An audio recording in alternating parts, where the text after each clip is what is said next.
Hi guys, so I am going to show you how to complete this Hyperdoc. So I'm hoping that this is kind of fun.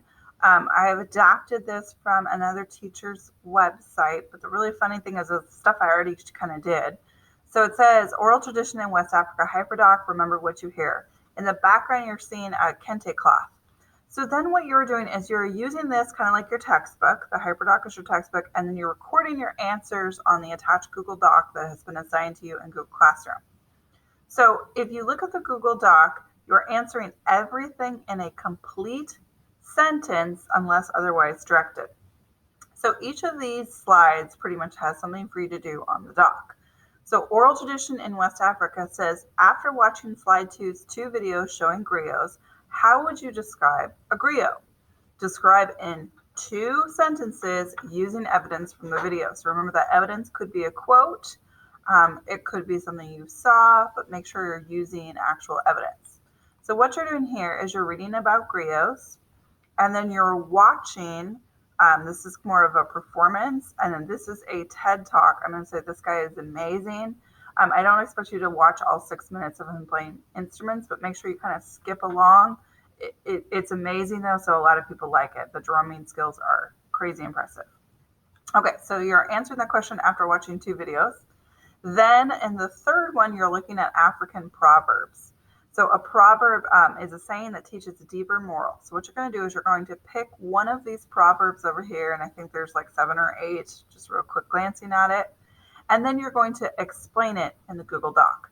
So it says pick one proverb from slide 3 and write down what you think the moral is to the proverb. And again, a moral is like the lesson that the story teaches or that the saying teaches. Okay, so then you're going to go why mosquitoes buzz people's ears. And you're going to click here and you're actually going to watch this video. And it is a video on YouTube.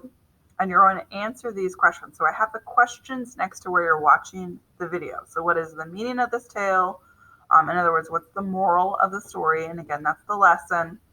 And then number 2, you're basically citing evidence that led you to that. So what led you to that? And if you're citing evidence and they're not your words, you should get in the habit of using quote marks to quote somebody. Okay, so then call and response. And this is kind of the last bit. There's a ton of music. And so call and response is just basically when a singer is singing and then another person responds, and it may be one other person or it may be like a chorus of people who respond.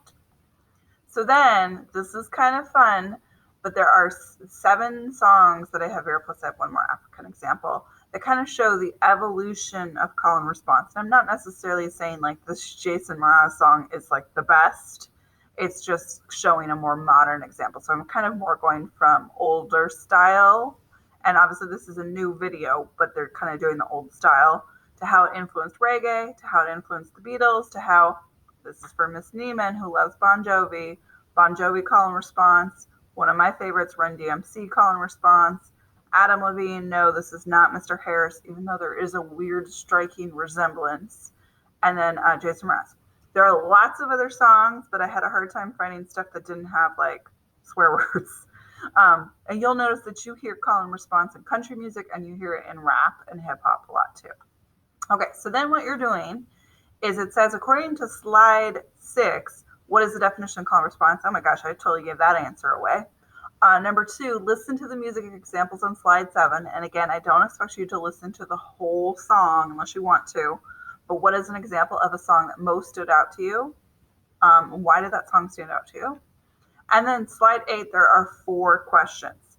There are 4 questions. You need to answer any 2 of the 4 questions. So don't feel like you have to answer all 4. So your choices of questions are, why do you think call and response music is a popular form of music? Why do you think call and response is effective when conveying a musician's purpose? And number 5, do you think call and response is a good way to teach or tell a story? So have you ever had call and response at school? Have teachers ever used it? And do you think that was a good idea? Don't worry, I won't. I'm not a good call and response person, so that's not happening. Number 6, use one of the 7 songs on slide 8 and figure out the call lyric and then figure out the response that either the chorus or the other person says. So this one you would be quoting. So this is like probably like the only one that's not going to be a complete sentence. So again, I'm going to show you. So again, these are your song options. They hopefully will all work. If they don't work, if one of them doesn't work, then just use the other 6 options. So here are the questions. If you get confused on this, be sure to let Mr. Johnson or I know. I'm hoping that this is kind of interesting for you. So have fun with it. And again, let us know if you have any questions. Bye.